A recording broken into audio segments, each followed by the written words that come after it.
बिस्मिल्लाहिर्रहमानिर्रहीम। अस्सलाम वालेकुम व्यूवर्स, वेलकम टू सारा नूरिस किचन। तो आज मैं आपके साथ वाइट दाल माश की रेसिपी शेयर करने लगी हूँ, जो खड़े मिसालों में बनती है और बहुत ही जायकेदार होती है। और ये खाकर आप कोरमा और कढ़ाई गोश्त को भूल जाएंगे, ये इतनी मज़े की होती है। तो व्यूवर्स, अगर आप मेरे चैनल पर न्यू हैं तो मेरे चैनल को सब्सक्राइब कर दें, वीडियो को लाइक और फैमिली मेम्बर्स के साथ शेयर ज़रूर कीजिएगा। तो चलें अब इसको बनाना शुरू करते हैं। तो इसको बनाने के लिए यहाँ पर मैंने आधा किलो के करीब दाल माश ले ली है और उसको मैंने धोकर 1 घंटे के लिए भिगो दिया था। अब मैंने एक बर्तन ले लिया है, उसमें मैंने हाफ कप वेजिटेबल ऑयल का डाल दिया है। अब यहाँ ऑयल को गर्म होने देंगे। ऑयल गर्म हो गया है तो यहाँ मैंने एक मीडियम साइज़ का प्याज ले लिया था, उसे स्लाइसेस में कट कर लिया था।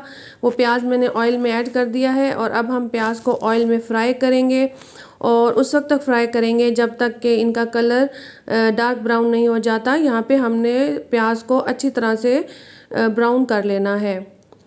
तो यहाँ पर प्याज जो है वो ब्राउन होना शुरू हो गए हैं। तो यहाँ पर हमने प्याज के नीचे जो आग है वो हमने मीडियम रखनी है और हमने हाई फ्लेम पर इसको फ्राई नहीं करना, वरना प्याज जल जाएंगे। तो यहाँ पर हमारे जो प्याज हैं वो अच्छी तरह से ब्राउन हो गए हैं। तो जब ये ब्राउन हो जाएंगे तो अब मैं इसमें टमाटर डाल दूंगी। मैंने 2 से 3 अदद टमाटर ले लिए थे और उनको मैंने बारीक बारीक चॉप कर लिया था। अब ये टमाटर डालकर इन टमाटरों को भी हम प्याज के साथ अच्छी तरह से भून लेंगे और इस तरह से भूनेंगे कि टमाटर जो है वो भी प्याज के साथ गल जाएं और टमाटर जो पानी छोड़ेंगे वो भी जो है वो ड्राई हो जाए। तो अब हम टमाटर डालने के बाद मैंने इसमें 1 चम्मच भर के 1 टेबलस्पून अदरक लहसुन की पेस्ट डाल दी है। और पेस्ट डालने के बाद अब हम इन तीनों चीज़ों को मीडियम आंच पे अच्छी तरह से फ्राई कर लेंगे, भून लेंगे, यहाँ तक कि हमारा मसाला जो है वो गल जाए और यकजान हो जाए। यानी टमाटर, प्याज और अदरक लहसुन का पेस्ट जो है वो यकजान हो जाएंगे। और जब अच्छी तरह से टमाटर गल जाएंगे तो फिर हम इसमें दूसरे मसाले और या स्पाइसेस वगैरह जो है वो ऐड करेंगे। तो यहाँ हमने फ्लेम को मीडियम कर लेना है और इसको अच्छी तरह से फ्राई कर लेना है। तो यहाँ टमाटर को मैंने अच्छी तरह से फ्राई कर लिया है। तो अब मैं इसमें थोड़ा सा पानी ऐड करूँगी और पानी इसलिए ऐड करूँगी कि जो भी हम इसमें मसाले डालेंगे वो ऑयल में जल ना जाए। तो पहले पानी ऐड किया है 3 से 4 टेबलस्पून और उसके बाद अब मैं इसमें नमक ऐड करूँगी हस्बे जायका। नमक ऐड करने के बाद 2 टीस्पून मैंने चिली फ्लेक्स के ऐड कर दिए हैं और 1 टेबलस्पून इसमें भर के मैंने खुश्क धनिया पाउडर का डाल दिया है। इसमें हम हल्दी और रेड चिली पाउडर का इस्तेमाल नहीं करेंगे क्योंकि हमने वाइट दाल बनानी है, तो इस वजह से इनका हम इस्तेमाल नहीं करेंगे। अब मैंने गरम मसाला ले लिया है जिसमें मैंने 6 अदद लौंग, 8 अदद मैंने काली मिर्चें और 3 अदद छोटी दालचीनी की स्टिक्स ले लिए हैं और वो इसमें ऐड कर दिए हैं। अब हम इन तमाम मसालों को अच्छी तरह से भून लेंगे जब तक कि जो टमाटर हैं और जो प्याज हमने डाले हैं वो अच्छी तरह से गल ना जाएं। तो अब हम इनको अच्छी तरह से मीडियम आंच पर फ्राई करेंगे। तो हमने आंच को ज़्यादा तेज़ नहीं रखना है। तो यहाँ हमारे टमाटर गल चुके हैं, मसाला हमारा सारा यकजान हो चुका है। तो मसाले को हमने अच्छी तरह से भूनना है। अब हमारा यहाँ मसाला अच्छी तरह से भून चुका है। तो मसाले को अच्छी तरह से भूनने के बाद फ्लेम को हम लो कर देंगे और यहाँ मैंने जो दाल भिगो के रखी थी 1 घंटे के लिए, उसमें से पानी मैंने निकाल दिया है। अब हमने इस दाल को बॉयल नहीं करना है, उबाले बगैर इस दाल को हमने इसमें डालना है। तो पानी निकाल के इस दाल को अब मैं इस भुने हुए मसाले में ऐड कर दूंगी और इसको मसाले में डालने के बाद अब मैं इसको 10 से 15 मिनट के लिए इस दाल को इस मसाले के साथ अच्छी तरह से फ्राई कर लूँगी। तो इसको अच्छी तरह से हम भूनेंगे और ये दाल जो है वो बिल्कुल अच्छी तरह से भुन जाएगी और इसका जो थोड़ा बहुत पानी है वो भी जब ड्राई हो जाएगा तो फिर हमने इसको आगे इसका प्रोसीजर करना है। तो यहाँ पर अब मैं दाल को अच्छी तरह से भून रही हूँ। 10 से 15 मिनट तक आपने इसको भूनना है। फ्लेम को हमने मीडियम रखना है। अब दाल अच्छी तरह से भून चुकी है। तो इस दाल को भूनने के बाद अब हमने इसमें पानी ऐड करना है। तो यहाँ पर मैंने एक साइड पे पानी भी बॉईल कर लिया है। तो अब दाल भुन चुकी है। तो अब मैं इसमें 1 कप के करीब गर्म पानी डाल दूंगी। हमने गर्म उबला हुआ पानी डालना है, इसमें ठंडा पानी ऐड नहीं करना। तो यहाँ मैंने 1 से 1.5 कप के करीब इसमें पानी डाला है, उबला हुआ पानी डाला है। और अब हम इस दाल को जब इसमें बॉयल आ जाएगा तो अब हम इसको ढक देंगे और कवर करने के बाद मीडियम से लो फ्लेम पर हम इसको 15 मिनट के लिए कुक होने देंगे। तो 15 मिनट के बाद जब मैंने इसमें ढक्कन हटाया है तो यहाँ पर ऑयल दाल के ऊपर आ चुका है। हमारी दाल जो है वो अच्छी तरह से गल चुकी है। तो अब यहाँ पर हम दाल के नीचे से आग बंद कर देंगे और इसमें जो थोड़ा सा हल्का सा मॉइस्चर रह गया है वो भी इसमें से ड्राई हो जाएगा। तो अब हम एंड में इस पे गार्निशिंग करेंगे। गार्निशिंग के लिए मैंने ग्रीन चिलीज़ ले ली हैं और उनको मैंने चॉप कर लिया है। अब हम अपनी दाल को सब्ज़ मिर्चों के साथ और धनिया के पत्तों के साथ हम इसको गार्निश करेंगे और इसको गार्निश करने के बाद थोड़ा सा मिक्स करेंगे और इसको हम गर्मा गर्म सर्व करेंगे। तो यहाँ हमारी वाइट माश की दाल जो है वो तैयार है, जो कि किसी भी बड़े रेस्टोरेंट से जायके में कम नहीं है। आप इसको खाकर कढ़ाई गोश्त और कौरमे को भूल जाएंगे। तो व्यूवर्स इसको ज़रूर ट्राई कीजिएगा और अगर आपको मेरी रेसिपी अच्छी लगी हो तो मेरे चैनल को ज़रूर सब्सक्राइब कर दें, वीडियो को लाइक और शेयर ज़रूर कर दें। और बिस्मिल्लाहिर्रहमानिर्रहीम। तो आज मैं आपके लिए बहुत ही मज़ेदार सब्ज़ी की रेसिपी लेकर आई हूँ, जो कि है ग्रीन बीन्स और आलू की सब्ज़ी। ग्रीन बीन्स जिन्हें हम अपनी ज़बान में मूंगरे भी कहते हैं, ये लंबी लंबी सी स्टिक्स होती हैं। बहुत न्यूट्रिशियस जो है ये सब्ज़ी है और इसमें पोटेशियम पाई जाती है, हमारी सेहत के लिए बहुत अच्छी है। तो जो वेजिटेबल लवर्स हैं उनके लिए ये बहुत ही अच्छी रेसिपी है। तो आप इसको ट्राई ज़रूर कीजिएगा और अगर आपको मेरी रेसिपी अच्छी लगे तो मेरे चैनल को ज़रूर सब्सक्राइब कर दें। तो चलें अब इसको बनाना शुरू करते हैं। तो ये है मूंगरे, जिसको हम ग्रीन बीन्स भी कहते हैं। ये लंबे स्टिक्स की सूरत में होती हैं। तो इन ग्रीन बीन्स को मैंने अच्छी तरह से पहले पानी से वॉश कर लिया था। इसके बाद मैंने इनको ड्राई कर लिया है और ड्राई करने के बाद अब मैं इनको जो है वो कट कर लूँगी। तो मैंने यहाँ पर आधा किलो के करीब ग्रीन बीन्स लिए थे और उन्हें कट कर लिया है। तो यहाँ पर मैं आपको ये दिखाऊंगी कि इनको कैसे कट करना है। तो इसकी जो स्टिक होती है तो इसकी दोनों साइड्स को पहले हमने थोड़ा थोड़ा सा दोनों साइड से कट कर लेना है और उसको कट कर लेने के बाद हमने इसको छोटे छोटे पीसीज में इसको जो है वो कट कर लेना है, बिल्कुल इसी तरह जिस तरह से मैंने इनको कट किया है। अगर आप चाहें तो इसको बड़े जो है वो साइज़ में भी कट कर सकते हैं। इनको हम अपने सैलेड में भी यूज़ करते हैं। तो अगर इसको छोटा छोटा कट करें तो इसको सौते करने के लिए बड़ी आसानी हो जाती है। तो यहाँ पर मैंने सारे जो मूंगरे हैं उनको इसी तरह से कट कर लिया था। इनको छोटे छोटे टुकड़ों में मैंने कर लिया है। तो यहाँ आप देख सकते हैं कि मैंने इनको किस तरह से कट किया है।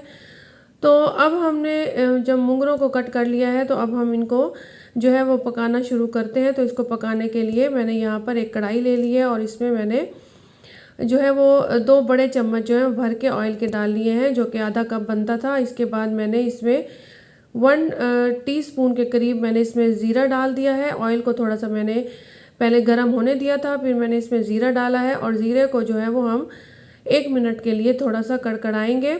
और नीचे से मैंने फ्लेम जो है वो बहुत स्लो रखी है, क्योंकि अगर हम तेज़ फ्लेम रखेंगे तो ज़ीरा जो है वो जल जाएगा। तो यहाँ पर जो है वो जब हम ज़ीरे को अच्छी तरह से कड़कड़ा लेंगे, यानी ज़ीरा जो है वो थोड़ा सा फ्राई हो जाएगा, तो मैंने यहाँ एक बड़े साइज़ का प्याज ले लिया था, उसको मैंने बारीक बारीक चॉप कर लिया था, वो मैंने इसमें ऐड कर दिया है। और इसको प्याज को अब हम जो है वो थोड़ा सा ब्राउन कर लेंगे, बिल्कुल लाइट ब्राउन करना है, यानी ट्रांसलूसेंट करना है। और जब ये प्याज जो है वो लाइट ब्राउन हो जाएंगे या ट्रांसलूसेंट हो जाएंगे तो फिर अब हम इसमें दूसरी चीज़ें शामिल करेंगे। तो यहाँ पर प्याज जो है वो ट्रांसलूसेंट हो गए। तो यहाँ पर मैंने इसमें 5-6 लहसुन के जवे ले लिए थे, चॉप करके डाल दिया था। तो इस तरह से चॉप किए हुए जो लहसुन है, इससे इसका अरोमा जो है वो सालन में बहुत मज़े का आता है। तो अगर आप चाहें तो इसमें पेस्ट भी डाल सकते हैं, लेकिन मैं इसमें इसी तरह से चॉप किया हुआ लहसुन ऐड करती हूँ। तो अब लहसुन को भी हम प्याज के साथ जो है वो अच्छी तरह से फ्राई कर लेंगे, ताकि लहसुन का जो है वो कच्चापन ख़त्म हो जाए। तो अब यहाँ लहसुन भी फ्राई हो गया है और तो मैं यहाँ पे आलू डाल दूँगी। यहाँ मैंने 3 से 4 अदद आलू लिए थे, उनको मैंने धो के छील के और अच्छी तरह से इनको क्यूब्स में कट करके इसमें डाल दिया था। अब हम आलूओं को अच्छी तरह से फ्राई कर लेंगे और आलूओं को इतना अच्छी तरह से फ्राई करेंगे कि इनका कलर जो है वो थोड़ा सा चेंज हो जाएगा। और जितना ज़्यादा हम आलूओं को फ्राई करेंगे उतना ज़्यादा आलूओं का जो टेस्ट है वो सालन में बहुत अच्छे से जो है वो आएगा। इसी तरह हमने आलूओं को जो है वो मीडियम आंच पर अच्छी तरह से फ्राई कर लेना है। और इनको फ्राई कर लेने के बाद अब हम इसमें मज़ीद जो है वो चीज़ें ऐड करेंगे। तो यहाँ पर हमारे जो आलू हैं वो अच्छी तरह से फ्राई हो चुके हैं। अब मैंने यहाँ ग्रीन चिलीज़ ले ली हैं और इन ग्रीन चिलीज़ को मैंने दरमियान में से कट करके वो भी इसमें ऐड कर दिया है। आप चाहें तो ज़्यादा ग्रीन चिलीज़ भी ऐड कर सकते हैं, लेकिन ये जो मिर्चें थी वो क्योंकि बहुत ज़्यादा तीखी थी तो इसलिए मैंने सिर्फ 2 ऐड की हैं। अब यहाँ पर मैं इसमें जो है वो मूंगरे ऐड कर दूँगी, जिनको मैंने छोटे छोटे टुकड़ों में कट कर लिया था। और इनको ऐड करने के बाद इनको भी आलूओं के साथ अच्छी तरह से हम फ्राई कर लेंगे और अच्छी तरह से इनको हमने भून लेना है आलूओं के साथ। तो अब इसको जब ये फ्राई हो जाएंगे अच्छी तरह से, तो 1-2 मिनट फ्राई करने के बाद अब हम इसमें मसाले ऐड करेंगे। यहाँ मैंने इसमें 1 टीस्पून जो है वो रेड चिलीज़ का ऐड कर दिया है, 1 टेबलस्पून खुश्क धनिया डाल दिया है और 1 टेबलस्पून ही मैंने इसमें नमक का ऐड कर दिया है और इसके साथ ही मैंने 1 टीस्पून इसमें हल्दी डाल दी है। तो ये तमाम मसाले डालने के बाद अब हम इनको अच्छे से फ्राई कर लेंगे और उस वक्त तक इसको फ्राई करेंगे और इसको अच्छी तरह से मिक्स करेंगे कि तमाम मसाले जो हैं वो सब्ज़ी के साथ अच्छी तरह से कोट हो जाएं। सब्ज़ी जो है वो इन तमाम मसालों को अपने अंदर जो है वो एब्जॉर्ब कर ले।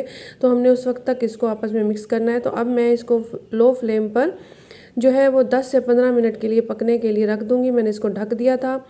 तो 15 मिनट के बाद जब मैंने इसको ढक्कन को हटाया है तो यहाँ पर हमारे जो बीन्स हैं वो भी गल गए हैं, आलू भी अच्छी तरह से जो है वो इसमें गल चुके हैं। तो यहाँ पर हमारी आलू और मूंगरे की जो है वो बहुत ही मज़ेदार और चटपटी सी सब्ज़ी तैयार है। तो अब सबसे आखिर में मैं इसमें बारीक बारीक चॉप किए हुए टमाटर ऐड कर दूंगी। मैंने एक बड़े साइज़ का टमाटर लिया था, उसे बहुत बारीक जो है वो चॉप कर लिया था। पहले मैंने इसमें टमाटर इसलिए ऐड नहीं किए थे कि टमाटरों से जो सब्ज़ी की जो क्रिस्पीनेस है वो ख़त्म हो जाती है। तो जब सब्ज़ी तैयार हो गई तो अब मैंने इसमें बहुत बारीक बारीक कट करके टमाटर डाल दिया था और इसको मिक्स करने के बाद अब हम इसे 2 मिनट के लिए जो है वो ढक देंगे या इतनी देर के लिए हल्की आंच पर ढक देंगे कि जो टमाटर हैं वो अच्छी तरह से इसमें जो है वो गल जाएं। तो हम लो फ्लेम पर मैंने 2 से 3 मिनट के लिए इसको ढक दिया है और इसको ढकने के बाद जब 2 से 3 मिनट के बाद ढक्कन हटाया तो यहाँ पर दम में जो है वो टमाटर बहुत अच्छी तरह से सब्ज़ी के अंदर ही घुल गए हैं, सब्ज़ी के अंदर जो है वो अच्छी तरह से मिक्स हो गए हैं। तो अब हम इसे सब्ज़ी को मिक्स करेंगे और इसको जो है वो गरम गरम सर्व करेंगे। तो व्यूअर्स, ये बहुत ही मज़े की सब्ज़ी होती है। आप इसको सुबह नाश्ते में पराठे के साथ और इसके साथ दोपहर में आप इसको ऑयल या घी लगी हुई रोटी के साथ इंजॉय कर सकते हैं और इसको चावलों के साथ भी आप खा सकते हैं। ये बहुत ही न्यूट्रिशियस और विटामिन से भरपूर सब्ज़ी होती है।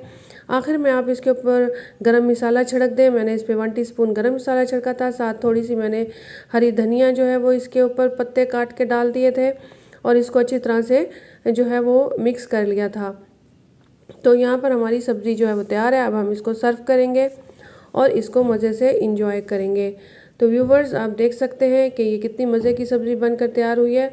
तो अगर आपको ये रेसिपी अच्छी लगे तो आप इसे ज़रूर जो है वो ट्राई कीजिएगा और जो सब्ज़ी लवर्स हैं वो तो इसको खाकर खुशी हो जाएंगे और आप इसको अपने वीकली मेन्यू में भी शामिल कर सकते हैं और इसको नाश्ते में अगर पराठे के साथ खाएंगे तो ये बहुत ही मज़े की लगेगी। तो बिस्मिल्लाहिर्रहमानिर्रहीम। तो आज मैं आपके लिए सर्दियों की बहुत ही मज़ेदार सब्ज़ी आलू मटर की सब्ज़ी की रेसिपी लेकर आई हूँ। ये आलू मटर बहुत ही सिंपल तरीके से बनते हैं और खाने में इतने मज़े के होते हैं कि आप उंगलियां चाटते रह जाएंगे और इसको बनाने का तरीका बहुत ही आसान है।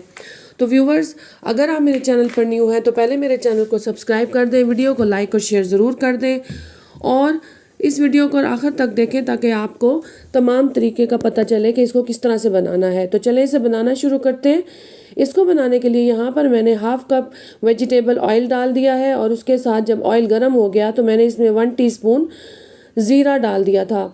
तो कुछ सेकंड के लिए हमने ज़ीरे को इसमें कड़कड़ाना है और उसके बाद मैंने एक बड़े साइज़ का प्याज ले लिया था, उसको बारीक बारीक चॉप कर लिया था और वो इसमें मैंने ऐड कर दिया। इस प्याज को अब हम ब्राउन कर लेंगे और फ्लेम को हमने मीडियम टू लो रखना है, ज़्यादा तेज़ नहीं रखना वरना प्याज भी हमारा जो है वो जल जाएगा और ज़ीरा भी जल जाएगा।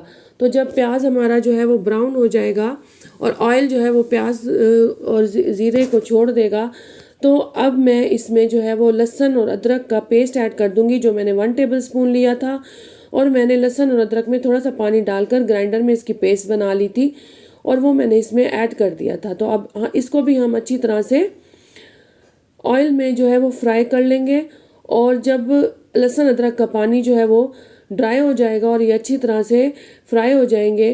तो यहाँ पर मैंने जो है वो 3 अदद मीडियम साइज़ के टमाटर ले लिए थे और उनमें थोड़ा सा पानी ऐड करके ग्राइंडर में उनकी पेस्ट बना ली थी। तो ये टमाटर की पेस्ट जो है वो भी मैं इसमें ऐड कर दूँगी और इसको जो है वो हम अब भूनेंगे प्याज के साथ। लेकिन इससे पहले मैं इसमें मसाले डाल दूंगी। यहाँ पे मैंने 1 teaspoon red chilli powder, 1 teaspoon मैंने नमक डाला है, आप हस्बे जायका डाल सकती हैं। 1 टीस्पून हल्दी मैंने इसमें ऐड की है और उसके साथ ही मैंने इसमें 1 टेबलस्पून खुश्क धनिया पाउडर का डाल दिया है।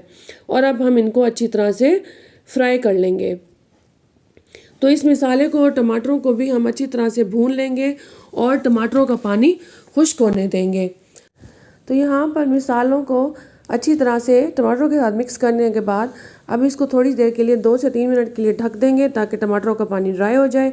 2 मिनट के बाद जब मैंने ढक्कन हटाया है तो यहाँ टमाटर जो है वो उनका पानी ड्राई हो चुका था और अब मैंने टमाटर और प्याज को और मसालों को अच्छी तरह से भून लिया है। ऑयल जो है वो मसाले के ऊपर आ गया। तो यहाँ पर मैंने अब इसमें आलू ऐड कर दिए हैं। मैंने 4 अदद आलू लिए थे, उनको छील के धो के उनको क्यूब्स में कट करके इसमें ऐड कर दिया है। तो अब हम आलूओं को भी जो है वो इस मसाले के साथ अच्छी तरह से हमने इसको भून लेना है। तो पहले हमने आलू इसलिए डाले हैं ताकि हमारे आलू जो है वो ज़रा अच्छी तरह से भून जाए, इसका फ्लेवर जो है वो मसाले में ऐड हो जाए और थोड़े से गल जाए। तो यहाँ पर हमने आलूओं को जो है वो थोड़ी देर फ्राई करना है और जब इसमें थोड़ी सी आलूओं को गलने में कसर रहेगी तो हम इसमें मटर ऐड कर देंगे। तो यहाँ पर मैंने साथ ही 3 अदद जो है वो ग्रीन चिलीज़ भी ऐड कर दी हैं। ये ग्रीन चिलीज़ जो है वो बहुत ज़्यादा तीखी थी तो इसलिए मैंने 3 डाली हैं, ज़्यादा इसमें ऐड नहीं की ताकि हमारा जो सालन है वो ज़्यादा स्पाइसी ना हो जाए। तो यहाँ पर अब हरी मिर्चें डालने के बाद मैंने यहाँ पर 1 कप के करीब मटर ले लिए थे, इनको छील के अच्छी तरह से धो लिया था। तो अब वो हम इसमें ऐड कर लेंगे। तो यहाँ हमारे आलू जो है वो 50% गल चुके हैं। तो अब हमने इनके साथ मटर भी ऐड कर दिए हैं। मटरों को भी हम अच्छी तरह से जो है वो भून लेंगे, फ्राई कर लेंगे। आलू और मटर जो है वो मसाले के साथ फ्राई करने से ये होता है कि इनका टेस्ट जो है वो मसाले में ही रिलीज़ हो जाता है और हमारा जो आलू मटर का सालन है वो बहुत ही मज़े का बनता है और उसका एक एक जो निवाला है वो हमें बहुत मज़े का लगता है और हम एक की बजाय इससे 2 रोटियां खा लेते हैं। इतना मज़े का सालन जो है वो बनता है। तो आलू मटर जो है इनको हम मसाले के साथ अच्छी तरह से भून लेंगे। इसके बाद मैंने यहाँ पर 1 कप पानी ऐड कर दिया था और पानी डालने के बाद अब हम इसको लो फ्लेम पर जो है वो 5 से 10 मिनट के लिए इसको दम लगा देंगे ताकि जो आलू और मटर हैं वो दोनों अच्छी तरह से इसमें गल जाएं। तो यहाँ पर 5 मिनट से 8 मिनट तक मैंने दम लगाया था। 8 मिनट के बाद जब मैंने ढक्कन हटाया था तो अब मैं यहाँ चेक करूँगी तो ये हमारे आलू जो है वो मुकम्मल तौर पर गल चुके हैं, बिल्कुल ठीक तरह से गल चुके हैं और मटर भी हमारे गल गए। तो यहाँ हमारा आलू मटर का सालन जो है बिल्कुल तैयार है। तो आखिर में मैंने इसमें 1 टीस्पून के करीब गरम मसाला इस पर जो है वो स्प्रिंकल किया था और उसके साथ ही मैंने इसमें थोड़ी सी धनिया जो है वो धनिया के पत्ते इस पर ऐड कर दिए थे। तो इससे जो है वो सालन जो है वो बहुत खुशनुमा भी लगेगा और उसका टेस्ट भी जो है वो उभर कर आएगा। बिस्मिल्लाहिर्रहमानिर्रहीम।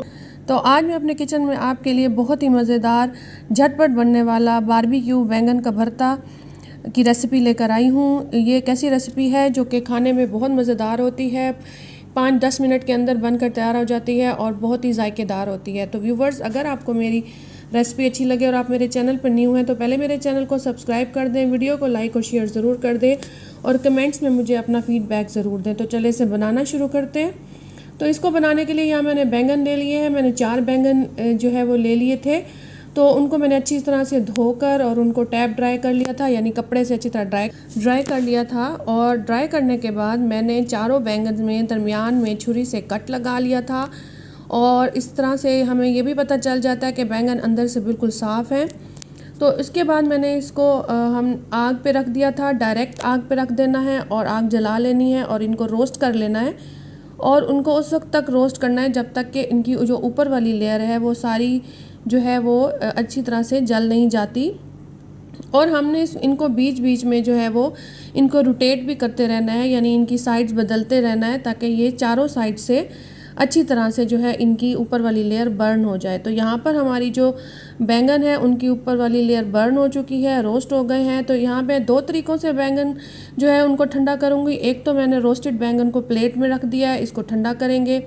और दूसरा तरीका ये है कि इसमें जो बैंगन रोस्ट हो जाएंगे उनको मैं पानी में डिप करके रख दूँगी, मतलब रोस्ट होने के बाद इनको पानी में डिप कर दूँगी। इससे ये होता है कि एक तो जल्दी ठंडे हो जाते हैं, दूसरा ये आग पर जो हम इनको रोस्ट करते हैं तो उससे जो इनकी गर्मी होती है, जो आग की वजह से इनके अंदर होती है, वो पानी में डालने से ख़त्म हो जाती है। तो जब हमारे बैंगन जो हैं वो ठंडे हो जाएंगे तो यहाँ पर अब हम इसकी ऊपर वाली जो जली हुई लेयर है, यानी जो बर्नड लेयर है, उसको हम एहतियात से हाथों से उतार देंगे और इनको किसी बर्तन में जो है डाल देंगे। तो यहाँ 4 बैंगन थे, मैंने उनको जो है वो बर्तन में डाल दिया है, उनके जो छिलके हैं ऊपर से उतार दिए हैं। अब हम इनको अच्छी तरह से मैश कर लेंगे ताकि ये बैंगन जो है सारे अच्छी तरह से यकजान हो जाएं। तो व्यूवर्स, ये बहुत ही मज़ेदार भरता बनने वाला है जो कि खाकर आपको मज़ा ही आ जाएगा और घर के तमाम अफराद को ये पसंद आने वाला है। तो आप इसे ज़रूर बनाइएगा और मेरे चैनल को सब्सक्राइब भी ज़रूर कर दीजिएगा।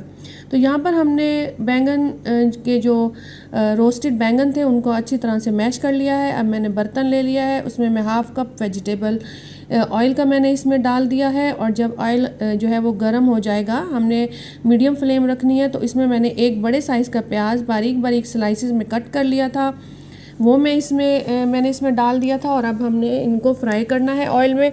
तो हमने इनको ब्राउन नहीं करना, सिर्फ हमने इनको ट्रांसलूसेंट करना है, यानी इनको सिर्फ सॉफ्ट करना है।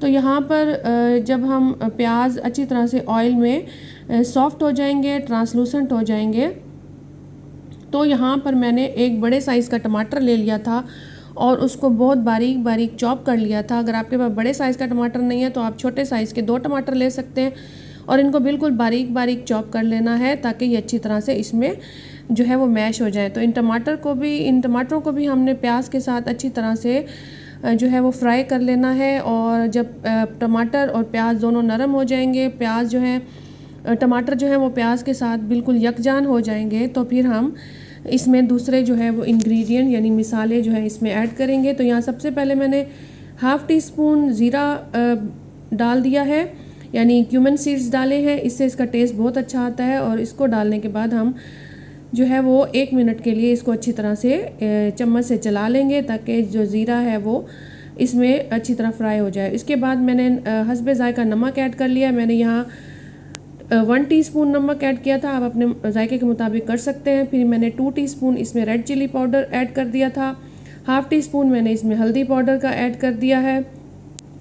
बस यही जो है वो मिसाले इसमें ऐड होंगे, इसमें ज़्यादा मिसाले नहीं पड़ते हैं।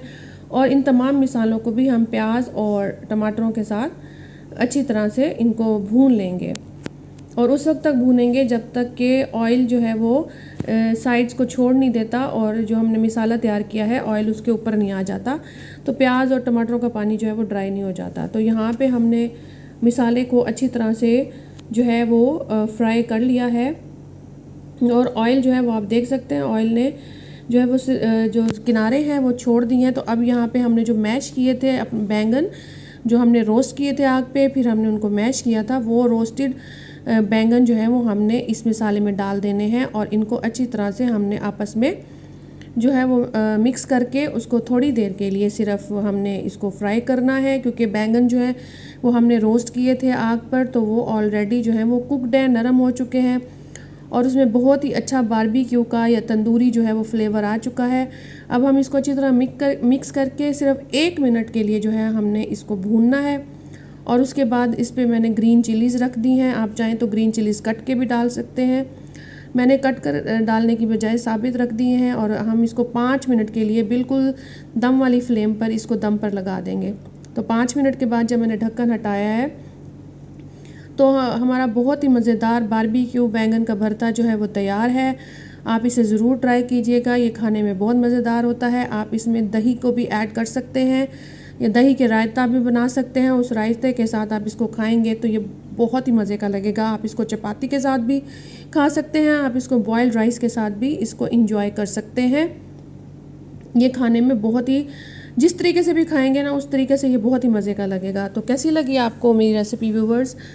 अगर आपको मेरी रेसिपी अच्छी लगी हो तो मेरे चैनल को ज़रूर सब्सक्राइब कर दें, वीडियो को लाइक और शेयर ज़रूर कर दें और मुझे कमेंट्स में ज़रूर फीडबैक दें कि आपको मेरी रेसिपी कैसी लगी। और मुझे ये भी ज़रूर बताएं कि आप किस मुल्क और किस शहर से मेरी रेसिपी देख रहे हैं, मुझे ये जानकर बहुत अच्छा लगेगा। तो व्यूवर्स, इस रेसिपी को आप ज़रूर ट्राई कीजिएगा। Thanks for watching. अल्लाह हाफिज़।